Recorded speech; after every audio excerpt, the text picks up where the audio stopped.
చక్కని సీతకి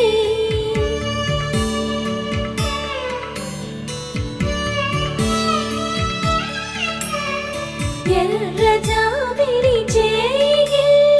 రాముడేడని అడుగుతుంటే